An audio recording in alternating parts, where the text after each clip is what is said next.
Magandang magandang umaga sa lahat. Ang aming pong tatalakayin ay tungkol sa papel ng mass media sa wika, kultura at ekonomiya. So, ang aking pong tatalakayin ay tungkol sa papel ng mass media sa wika. So, ang mass media sa television, radyo, pahayagan at social media ay may malaking papel sa paghubog, pagpapalaganap at pagbabago ng wika sa lipunan. Ito ay nagsisilbing tulay upang may pahayag at may parating ang mensahe sa mas nakakaraming tao. Mga pangunahing papel ng mass media. Una ay tagapagpalaganap ng wika. Pinapakalat ng mass media ang paggamit ng wika sa iba't ibang lugar. So, halimbawa, sa balita, sa TV, ginagamit ang Filipino kaya mas maraming tao ang natututo na ito. Dahil dito, nagiging mas taganap at nauunawaan ang mas nauunawaan ang isang wika. Sa pangalawa naman ay tagapagpaunlad ng wika, nagdadagdag ng bagong salita at ekspresyon. So, halimbawa dito, yung sa mga salitang viral, trending, at bash, or mga naging uso sa social media. Dahil sa media, patuloy na nagbabago at sumasabay sa panahon ang wika. Sa pangatlo naman ay tagapagturo ng tamang paggamit ng wika, nagpapakita ng wastong gramatika at pagbigkas. Halimbawa, sa mga news anchor na gumagamit ng formal at malinaw na pananalita, ginagaya ito ng mga manonood kaya natututo sila ng tamang pananalita or pagsasalita. Sa ikaapat naman ay ang tagapag-ingat ng kultura at wika na ipapakita ang tradisyon at sariling wika ng bansa. Halimbawa, sa mga programang nagpapakita ng lokal na kultura at dialekto, nakakatulong ito upang mapanatili ang pagkakakilanlan ng isang bansa.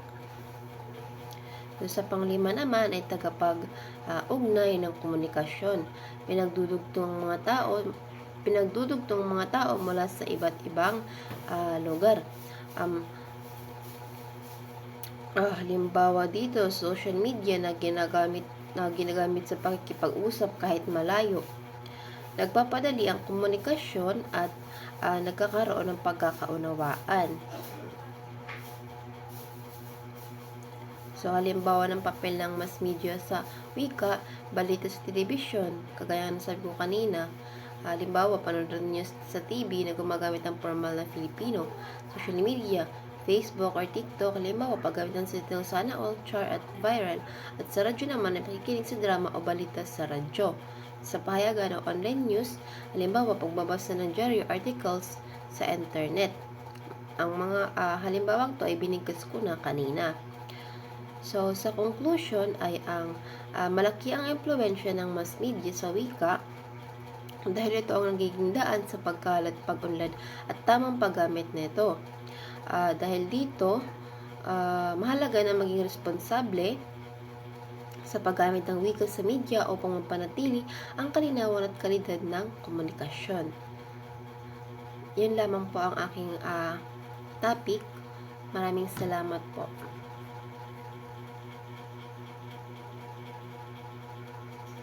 Magandang araw po sa inyong lahat. Ako nga po pala si Binibining Generous Bantilan at ang iuulat ko po ay ang mass media sa kultura. Ano nga ba ang mass media sa kultura? Ang mass media ay may mahalagang papel sa paghubog at pagpapalaganap ng kultura ng isang lipunan sa pamamagitan ng telebisyon, radyo, pahayagan,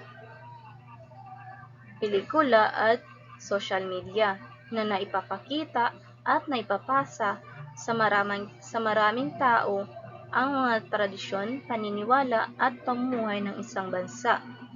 Dahil din dito nagiging instrumento ang mass media upang mapanatili at mapaunlad ang kultura. Bukod din dito, nagiging daluyan din ng nagiging daluyan din ang mass media ng pagkakaisa ng lipunan dahil nagbibigay ito ng mga karanasang sabay-sabay na pinapanood, pinapakinggan o sinusubaybayan ng mga mamamayan. Sa ganitong paraan, nagkakaroon ng isang kamalayan at kolektibong karanasan ang mga tao tungkol sa kanilang kultura, tradisyon at identidad bilang isang bansa. Ang una ay ang pagpapanatili ng tradisyon at kaugalian. Ito naman ay tumutulong ang mass media sa pagpapakita at pagpapakilala ng mga tradisyon, kaugalian at paniniwala ng isang lipunan. Sa pamamagitan ng mga programa, dokumentaryo at balita na ipapasa sa bagong henerasyon ang mga kulturang dapat mapanatili.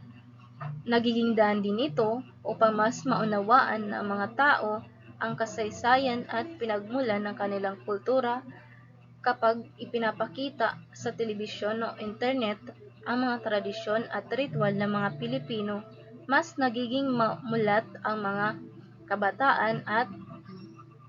kabataan sa kahalagahan ng kanilang sariling kultura at nagkakaroon sila ng pagpapahalaga sa kanilang pinagmulan. Halimbawa dito yung pagpapakita sa telebisyon ng mga piyesta tulad ng Sinulog Festival sa Cebu at Ati-Atian Festival sa Aklan, at mga dokumentaryo tungkol sa kultura ng mga katutubo gaya ng episode ng Eyewitness tungkol kay Wang Ud, ang kanilang mambabato ng kalinga na nagpapakita ng tradisyonal na tattoo culture ng Pilipinas, at mga travel at cultural programs tulad ng Biyahe ni Drew na nagpapakita naman ng kultura, pagkain at tradisyon sa iba't ibang lugar ng Pilipinas. Sunod naman ay ang pagpapalaganap ng kulturang Pilipino. Ito naman ay nagsisilbing paraan upang maipakilala ang kultura ng isang bansa sa mas maraming tao, maging sa ibang bahagi ng mundo. Dahil din dito, mas nakikilala at napapahalagahan ang sariling kultura sa pamamagitan ng pelikula, teleserye at dokumentaryo na ipapakita ang mga pagpapahalaga, pamumuhay at paniniwala ng mga Pilipino dahil sa mass media, mas nakikilala ang kultura ng Pilipinas at nagiging bahagi ito ng pandaigdigang kultura. Halimbawa ng pelikula ni General Luna noong 2015 na nagpapakita ng kasaysayan at pagiging makabayan ng mga Pilipino.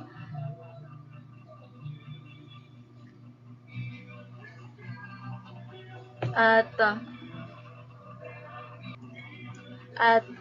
Hello Love Goodbye noong 2019 na nagpapakita ng buhay ng mga OFW at pagpapahalaga sa pamilya. At yung mga teleserye naman katulad ng Ang Probinsyano na nagpapakita ng tapang, pamilya at pagmamahal sa bayan. At ng kay Maria Clara na nagpapakita ng kahalagahan ng pamilya at moralidad. At sa mga dokumentaryo naman ng Brigada ang programang naglalabas ng mga dokumentaryo tungkol sa lipunan at kultura.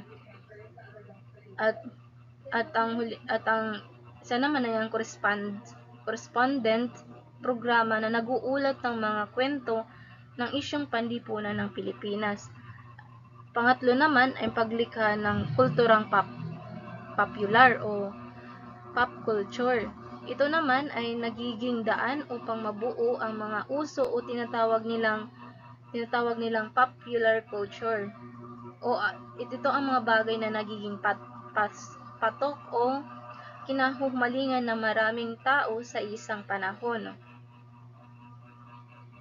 Katulad ng mga artista, kanta, sayaw at usos sa pananamit ay kadalasan nagsisimula sa media at mabilis na kumakalat sa ating lipunan. Dahil na din sa patuloy na exposure sa television at social media na nagiging bahagi ng pang-araw-araw na pamumuhay ng mga tao ang mga trend na ito.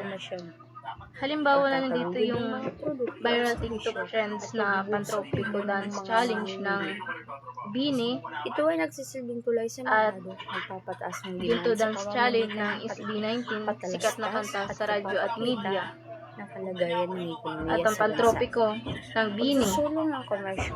Ang mga Ginto palatastas sa ng media, SB19, pangunahing paraan upang ipakilala ang mga produkto at ang love at team serbisyo sa na pop culture nagdudulot sa katulad mga nila tao nila at ano papalago sa kita ng nila Catherine Bernardo at Daniel Padilla na tinatawag nilang Katnil at ang Don Bell. At sa trending fashion naman ay ang key fashion o halimbawa na lang dito Korean yung inspired digital ads outfits sa na Facebook loose pants, at Google. cardigan, crop tops, Google TV, at commercials, print shirts. ads sa dyaryo, billboards, at paggamit ng At ang influencer sunod marketing. At ang sunod naman ay pagbabago at pag-unlad ng kultura. Ang media ay naghahatid Ang ng mass balita media ay tungkol hindi sa lamang presyo ng bilihin, tagapagpanatili ng kalagayan kultura, at mga kundi isa bagong ring malakas oportunidad na sa pwersa negosyo. na nagpapabago sa Palatastas, pamamagitan ng telebisyon, paggamit ng internet, social pelikula, ads, social TV media. commercial, Mabilis o na radio kumakalat ang spots mga upang bagong ipakilala ideya, ang isang uso, at bagong gawi mula sa produkto. ibang bansa patungo sa lokal na kultura. Social media Dahil din marketing, dito nagkakaroon paggamit ng mga ng platform pagunlad at tulad pagbabago ng sa Facebook, pamumuhay ng mga Instagram, tao. at Halimbawa TikTok upang magbahagi ng na ng impormasyon Korean tungkol drama sa mga at K-pop promotion sale, ay nakaka-impluwensya product demo, at sample. Pamimigay sa ng libreng paraan ng sample pananamit. produkto sa mga mall o palengke upang Mas uso masubukan ang ng Korean mga fashion mamimili. style at Influencer ang marketing, skincare routines sa mga sikat na o yung personalidad paggamit sa ng mga internet maraming produkto tulad ng upang toner i-review at o serum rekomenda at ang ang pagiging email pagiging pagpapadala sa ng panan newsletter at maging sa sa mga pananamit customer at tungkol sa kilos mga ng darating na kabataan. produkto o Ipinapakita espesyal na nito alok, na ang kultura ay billboard hindi at flyers, static kundi paglalagay ng mga patuloy pisikal na na ads sa mga nagbabago matataong lugar. at Impluwensya umaangkop sa mamimili sa pamamagitan sa ng mga bagong balita at impluwensya programa na dala nahuhubog ng ang mass opinyon media. at gawin ng produkto. At ang panghuli naman ay ang pagpapalakas ng pagkakakilanlan ng lipunan. Dito ay social media at influencers. Ang mga rekomendasyon Ito naman sa ay sports, malaki rin ang social ang media papel platforms ng mass media ay sa malaki, pagpapatibay at ng malakas pagkakakilanlan makahikayat ng sa isang mga bansa o kabataan lipunan sa pamilya pamamagitan at ng mga kaibigan. programa, Ang nakagisnang palabas, brand ng na pamilya nagpapakita o ng ang mga mga tradisyon, puso paniniwala at sa karanasan ng mamamayan. personal na panlasa. Ang hilig Halimbawa dito o yung hab- kapuso. ang hilig o hobby ng Halimbawa isang yung tao halimbawa ang dito yung pangyayari ng yung kanyang ang binibili. kapuso mo check si Branded, Kasoko ay loyalty, nagpapakita ng tiwala sa tunay isang subok na na kwento brand ng mga ang Pilipino pagkabara mula sa sa paghahanap kultura, ng ibang pagkain, hanggang sa pamumuhay ng iba't ibang lugar. Nagsasalamin sa At lagay ng ang magpakailanman naman ay naglalahad ng mga kwentong hango sa totoong buhay na sumasalamin sa damdamin at pagpapahalaga ng mga Pilipino. Sa ganitong paraan, napapalakas ang pagkakaisa at pagmamalaki ng sariling kultura dahil mas nakikilala ng mga tao ang kanilang pinagmulan at identidad bilang bahagi ng lipunan. Yun lamang po ang aking parte. Maraming salamat po. Murang supplier bago pa man lalong tumaas ang gastos niya. Sa mga naghahanap ng trabaho, kung inuulat sa balita na may growth o paglago sa sektor ng teknolohiya o turismo, malalaman ng mga aplikante kung saan industriya mas mainam magpasa ng resume dahil doon maraming bakanteng posisyon. Sa pamahalaan, kung makikita sa mga ulat na bumabagal ang GDP, maaaring maglabas ng gobyerno ng mas ng mga programa gaya ng tax breaks o dagdag na pundo para sa mga proyekto upang muling pasiglahin ang negosyo sa bansa. Sa mga mamimili, kapag nabalita na tataas ang presyo ng petrolyo sa susunod na araw, ang mga driver at motorista ay nagpapagasolina na agad para makatipid. Pagpapalakas ng ekonomiya, kultura at wika. Ang mass media ay nakatutulong sa pagpapaunlad ng wika at kultura na nagiging bahagi rin ng mga produktong ibinebenta at kinakalakal gaya ng pelikula, musika at mga programang pantelebisyon. Halimbawa dito, pelikula. Ang mga pelikulang tulad ng Hira Luna o mga India films na nagtatampok sa kultura ng iba't ibang rehiyon ay hindi lang nagtuturo ng kasaysayan, kundi nagpapataas din ng kita ng industriya ng sinihan. Musika. Ang pagsikat ng mga kantang Filipino sa Spotify at YouTube ay nagpapakita ng lakas ng kultura na nagiging produkto na tinatangkilik hindi lang ng mga Pilipino kundi pati na rin ng mga dayuhan. Telebisyon. Ang mga teleseryeng Pilipino na ibebenta sa ibang bansa, halimbawa dito sa Timbong Silangang Asya at Afrika, ay nagpapakita sa wikang Filipino at nagpapakita ng kulturang Pilipino na nagiging daan sa pag-export ng kulturang Pilipino. Social media at influencers. Ang mga vlogger na nagpapakita ng ganda ng Pilipinas o turismo at pagkain Pilipino ay nakatutulong sa pag-akit ng mga turista na direktang nagpapalakas sa lokal na ekonomiya. Yun lamang, ma'am, ang aking report.